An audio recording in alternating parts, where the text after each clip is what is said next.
Hi friends, I'm so excited that you decided to join me for math today. So today we're going to be looking at parentheses and understanding how we use parentheses in math. On our agenda, we're going to talk about what are parentheses. You might have heard that word before, but maybe you don't know quite what it means. And then we'll talk about why do we use them. We'll do a pose the problem, or I will show you how to use the parentheses.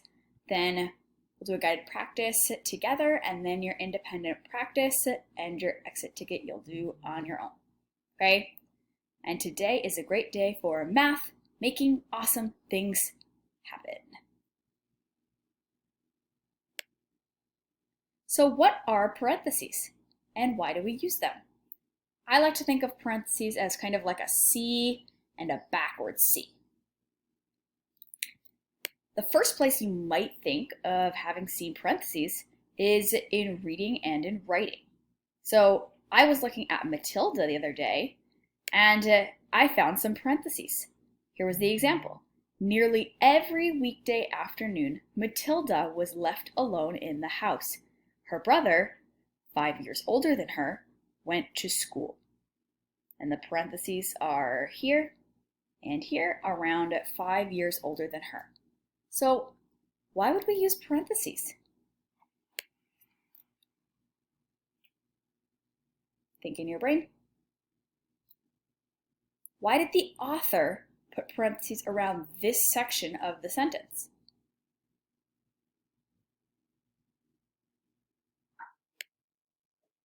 The author used parentheses here to give us more information about her brother, right? We know that her brother went to school, but we didn't know, this was in the beginning of the story, and we didn't know how old her brother was. We didn't know if he was a little brother or an older brother, and the author wanted to give us that little bit of extra information about him. So, you could say authors, always good to use the correct name here. Authors use parentheses. Maybe that's an author like Roald Dahl, or maybe that's an author like you, right? Authors use parentheses to give their reader more information about something. Perfect. Okay, so when we see parentheses in math, it's a little bit different, right? So in math, we don't always use parentheses to give more information about something, right? So here's an example of parentheses being used in math. You saw these when we did the distributive property yesterday and the day before. 5 plus 11, in parentheses, times 2 equals something, right? So why would we use parentheses here? Why would a mathematician use parentheses? Think in your brain of how we used them yesterday. What did they tell us to do?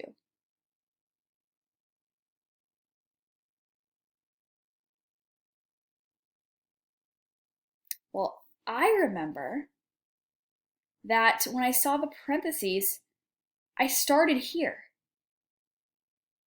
So maybe the parentheses are telling me what to do first. So in math, mathematicians use parentheses to tell, we'll call it the problem solver, that's you, to tell the problem solver what to do first. That's an important word. Okay, I would like you right now to go to a family member, actually pick two. Go to a family member, a pet, a stuffed animal, or maybe a teacher if you're on a call with your teacher sometime today, and I want you to tell them mathematicians use parentheses because, and then tell them why. Pick two of those, okay? So a family member and a pet, or a pet and a stuffed animal, or a stuffed animal and a teacher. Okay? I want you to tell them, mathematicians use parentheses to do what? To tell us what to do first. Okay. Now it's time for pose the problem. Let's jump in and see how we can really use parentheses in solving a problem. So the problem says, write an equation to represent the following story. Richard has 2 cartons with 6 eggs in each. As he opens the cartons, he drops 2 eggs. Oh, sad for Richard. How many unbroken eggs does Richard have left? Okay, like a good mathematician, I'm going to make sure that I go back and underline my keywords here. So Richard has 2 cartons with 6 eggs in each. And as he opens the cartons, he drops 2 eggs. Then it's asking me, how many unbroken eggs does he have left? Okay, so I'm looking for unbroken eggs. So I've put together a picture here because drawings can always help me out when I'm solving a math problem, right? So put together a picture here. Here is the first carton with 6 eggs. And here's the second carton with 6 eggs. Just double checking. Okay, good. So far my picture matches my problem. I have 2 cartons with 6 eggs in each. But as he opened the carton, he dropped 2 eggs.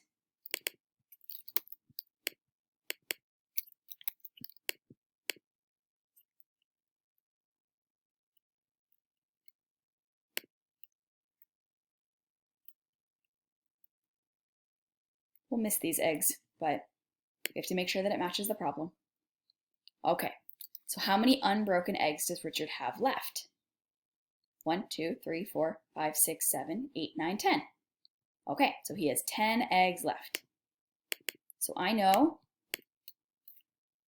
that that's what I'm trying to get to here. 10 eggs. Okay, am I done? I figured out how many unbroken eggs there are. That was easy. All I had to do was draw a picture. I'm not done because the problem says I need to write an equation, and I didn't write an equation yet. I drew a picture. That's a good starting point, but I need to write the equation.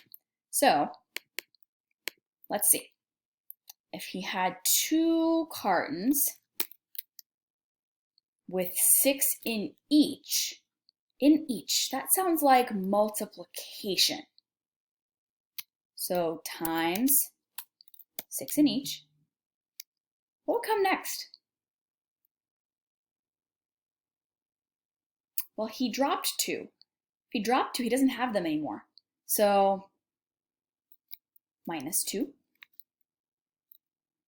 equals something. We want it to equal 10, right? Let's move this up.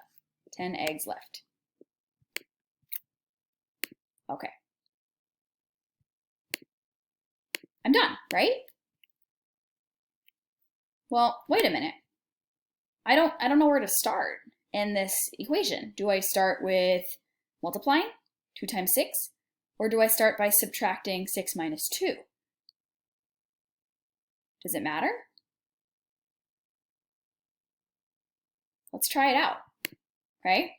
So first thing we're going to do, let's try out if I started with multiplying, or actually if I started by doing the subtraction first. Let's do that. So if I put parentheses here, that would tell me to subtract first before I multiply. Let's try that. Let's see. Whoops. 2 times, and then I'll do 6 minus 2 first. So 6 minus 2 is 4. So that's the same as saying 2 times 4, which equals 8. I have more than 8 eggs left here. Let's try it a different way. Let's try it with starting with the multiplication. If I started with doing 2 times 6 and then subtracting the 2. Okay, so 2 times 6 is 12, and then minus 2 is 10. Huh. So depending on which operation I start with, if I start with multiplication or subtraction, I'm going to get a different answer. This is why we need parentheses, right? Because if the person who wrote this problem, the mathematician, doesn't tell me what to do first, I could very easily get tricked and get the wrong answer. Yikes. Okay, so it looks like I'm going to have to put my parentheses around 2 times 6 in order to make sure that I got the correct answer. Okay. Now it's time for some guided practice. So get your pencil or your pen and your paper ready. The first problem says place parentheses in the following equation in order to make it true. So here we are given the answer, we just have to add in the parentheses. For the next sets of problems, we have to solve to find the answer because we are not given the answer, but we are given an equation that already has parentheses in it. Okay, so it is time for you to try this on your own. And then when you come back to the video after you've paused it and tried it, you can check your answers with me.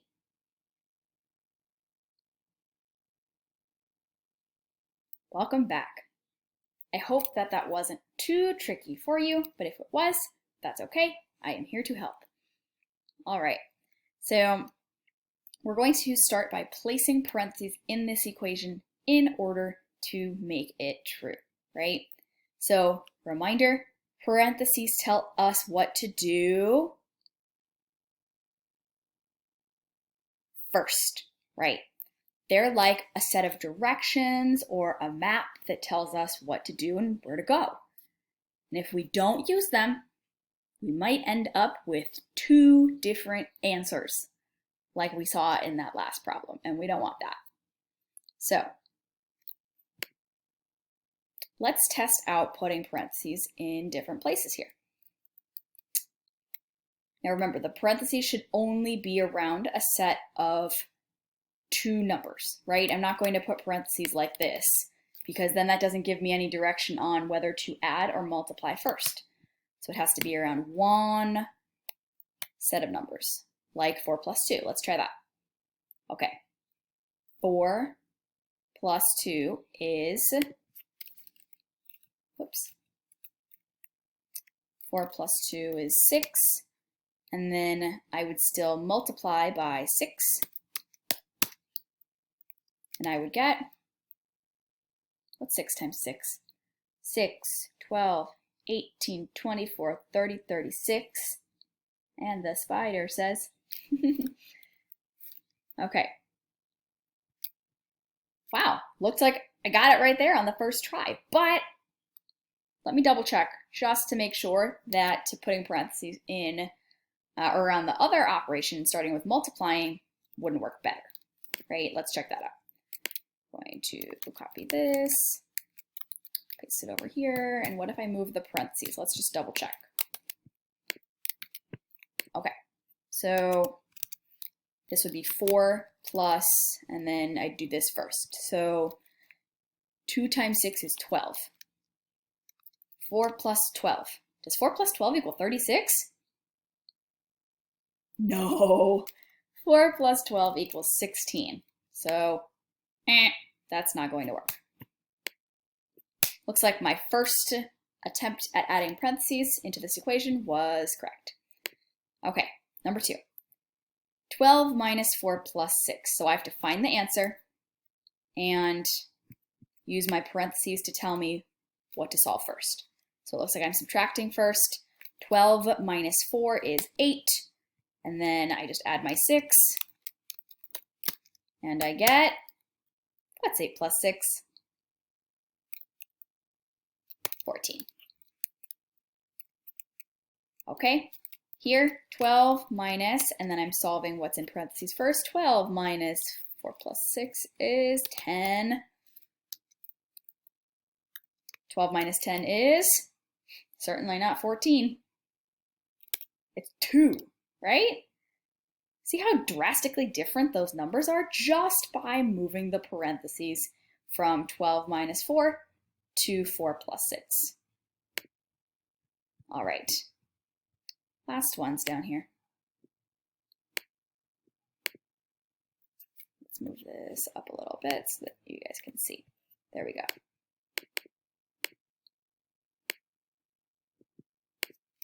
All right.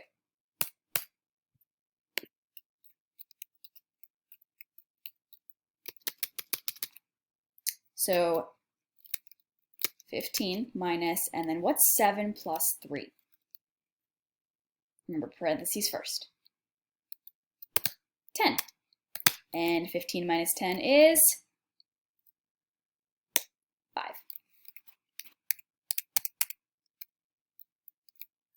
Here, my parentheses moved to the beginning of the equation, 15 minus 7. Again, the parentheses should only be around a set of 2 numbers, right? We're not going to put it around all 3 because that wouldn't give us any direction on which operation to start with, subtraction or addition. But here, we're starting with subtraction. So 15 minus 7 is 8 plus my 3. 8 plus 3, definitely not 5. It is 11, right? So reminder, parentheses equals what to do first, okay? Go to the parentheses first if you have them, okay? Or if you're the one that's adding the parentheses, tell your student or your problem solver, right? Whoever's going to solve that problem, you're going to tell them where to start, okay? All right, so time for your independent practice. You are going to go to today's assignment on Google Classroom. It's under Math Thursday, May 14th. You're going to click on Independent Practice, Understanding Parentheses, which is a Google Doc, okay? That's the one where you can type into it and you can see your answers again afterward. Don't forget to scroll down to make sure you've completed all the problems and then click Turn in the top right corner. Now, you might be saying, Ms. Paglarani, how do I add parentheses, right? I don't know how to do that on my keyboard. The parentheses are located on the 9 button and the 0 button up at the top of your keyboard.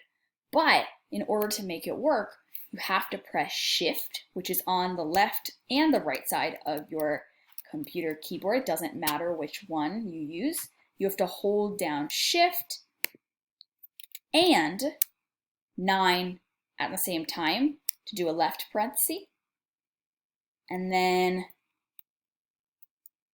Shift and 0 to do the right one, the closing one, okay? So if you want to take some time before you start your math to practice doing that, like at the top of your document, that's totally fine, right? Shift 9 gives me opening, Shift and 0 at the same time gives me closing, okay? You have to hold those 2 buttons at the same time, Shift 9 or Shift 0, okay? All right, once you have finished your independent practice, right, you're going to go to your exit ticket. Oh, I forgot to say one more thing about your independent practice. If you get stuck during your independent practice and you're like, I do not know what is going on here, right, reach out to your teacher because we want to be able to help you with your independent practice the way that we would if we were in the classroom, right? So you can send us a message, right? Or reach out on Dojo, say, Ms. Paglarani, Ms. Hill, Ms. Fateri, I need some help with independent practice about parentheses. okay? Do that before you complete your exit ticket, okay?